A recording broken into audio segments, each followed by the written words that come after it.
Hey, this is Chris DeSantis. Welcome to the Chris DeSantis YouTube channel.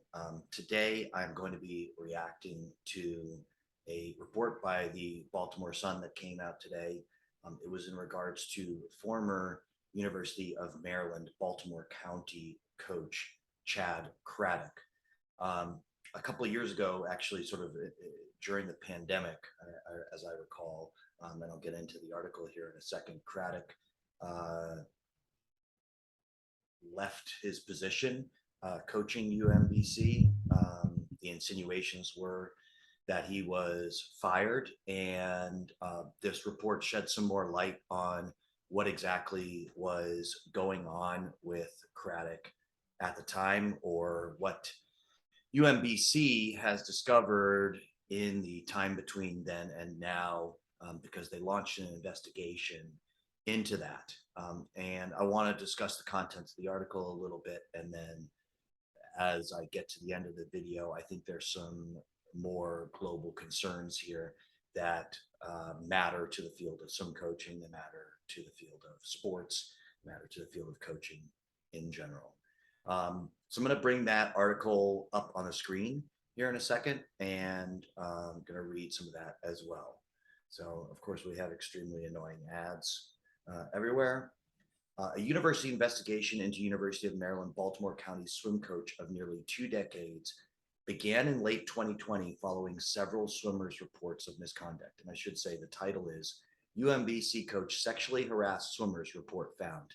Now, federal investigators are interviewing current and former students. And I'll go on in the article. Students told university officials that Chad Cradock inappropriately touched male swimmers, discriminated against female teammates, and mishandled Title IX reports, putting students in dangerous situations, according to documents reviewed by the Baltimore Sun. Cradock resigned abruptly in December 2020. Okay, so I did have to, we're 9 months in the pandemic timing there. Weeks after he'd been ordered by the university to have no contact with student athletes and stay off campus, documents show. He, along with the swimmers accusing him, then received a notice of investigation from UMBC on Christmas Eve, December 24th, 2020, and an amended version with 2 additional swimmers' allegations on March 3rd, 2021. 4 days after UMBC sent out the amended notice, the university received word that Cradock had died by suicide. In the roughly year and a half since, the investigation has continued as student athletes have grieved and grappled with Cradock's death and misconduct. A final investigative report completed July 11th by attorneys from an outside law firm hired by UMBC found Cradock engaged in sexual harassment and created a hostile environment in violation of the university's discrimination policy. One student said, I'm just skipping down ahead a little bit. One student said in an interview with The Sun that he felt betrayed by UMBC. The Sun, which interviewed 5 swimmers for the story, is not naming students who say they were sexually assaulted or other students cited in the report, which was supposed to be confidential for privacy reasons. I felt powerless to do anything about it, he told The Sun. I have to live with this really dark secret. That's the undertone of my 4 years. I don't think I can ever have a normal college experience. It talks about how an attorney for Cradock declined to comment. She'd raised some concerns about the investigation. There's some quotes from the attorney that represented 5 of the 6 swimmers named in the report, saying that he believes that the report is incomplete. Okay.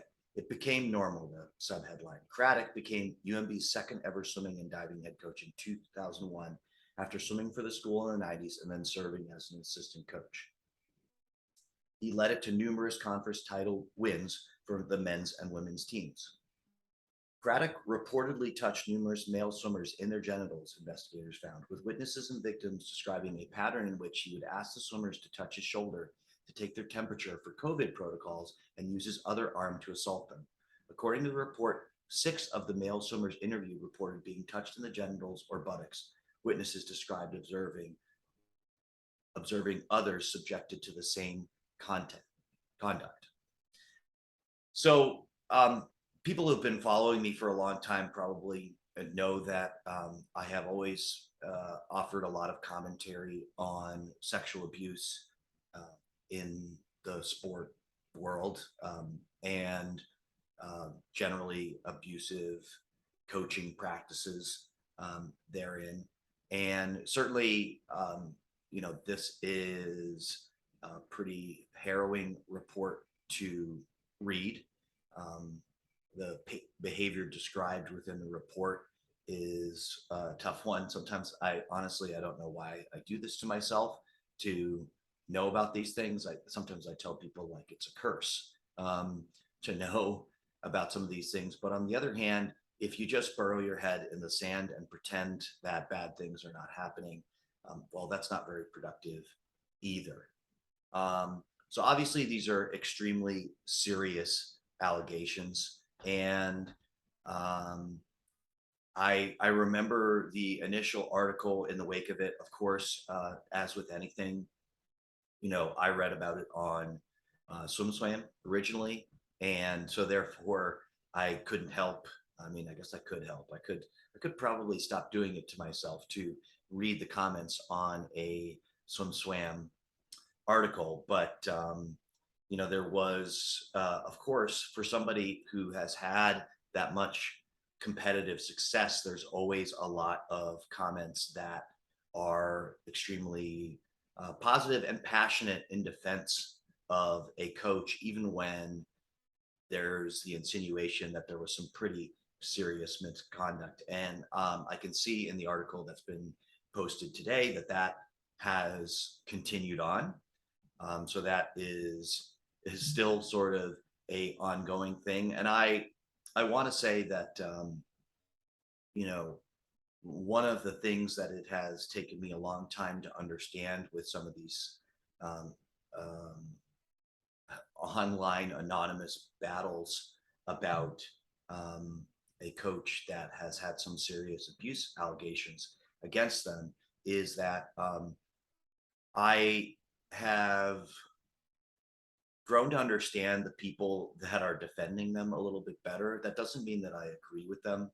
Um, I think I've made pretty clear over the years how I feel about coaches that engage in behavior like this. But um, very typically, in the instance where you have a coach who commits some acts of abuse, they aren't able to operate without a lot of people in their corner.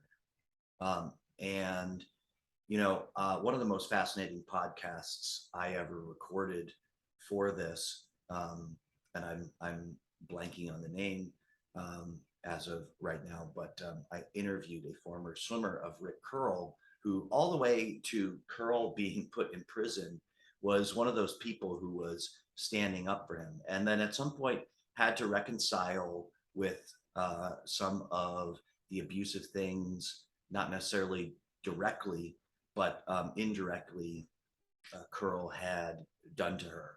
So, there's probably a lot of people in any instance where a coach has committed egregious acts of abuse that even have been victimized themselves, but are still standing up for the coach in that context. And there's probably also people who just had a positive experience and feel like, on some level, because of what's being discussed, that their positive experience has been invalidated. And I am here to say that if that is really truly the case for you, in this instance, I do not believe that your experience has been invalidated.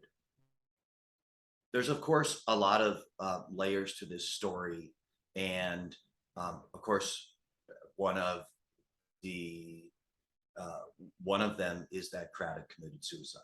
And it goes without saying that is an extremely dark outcome to a story like this. I don't wish that level of anguish on anybody in the world. As somebody who has struggled with his mental health lifelong, I actually find myself with a lot of empathy for Cradock in that moment. And what it brings up in me, and again, I am I'm just speaking from my personal experience here. I am not, in fact, somebody that is qualified and trained to diagnose or treat mental illnesses. Um, so everything I'm about to say is not a expert opinion in that regard. It is more my anecdotal feeling about the world of coaching and the world of swim coaching in general. And that is, I do believe, and I think there's plenty of people out there who feel the same way, that um, while writ large in the world, we are having a better discussion about mental health, um, and also at the same time recognizing that there are huge problems um, in all walks of life with regards to mental health. I think we are in the midst of an absolute mental health crisis when it comes to coaching, and the world that I know best, swim coaching, that absolutely rings true. Um, and I think this is an absolutely understated fact when we are looking at strategies for abuse prevention. And so I want to be really, really careful the way I talk about this, because as with anything, when I'm investigating something, what is my goal? My goal is to understand better what's going on. And sometimes people mistake understanding for excusing. So nothing that I'm about to say should be interpreted as some form of excusing. Well, um, if you're struggling with mental illness or you're struggling with your mental health, then it's okay to abuse other people. Absolutely not. It can be possible to hold both thoughts in your mind at the same time, that that abuse is wrong, that you know exactly where the line is, and that people should be held accountable for the acts that they do. And also recognize what I believe, which is that there is a coincidence of um, extremely challenged mental health and abusive behavior. Um, I would gather that it is probably 1 to 1 in many cases, that um, people that are acting in an abusive way to others, coaches that are in that position, are also not getting the treatment that would help them um, for dealing with their own mental health. And so, if we want to, and I think I don't meet people out there in the world that go, I don't want a less um, abusive world, a less abusive environment for sport. I think everybody wants that. That's a universal want. There may be some people who I disagree with about the severity of the problem, about the scope of the problem, and about the solutions to the problem. But I really don't meet people who won't acknowledge on some level that there is a problem here. And I think that that is an absolutely understated um, way in which we could ameliorate this problem.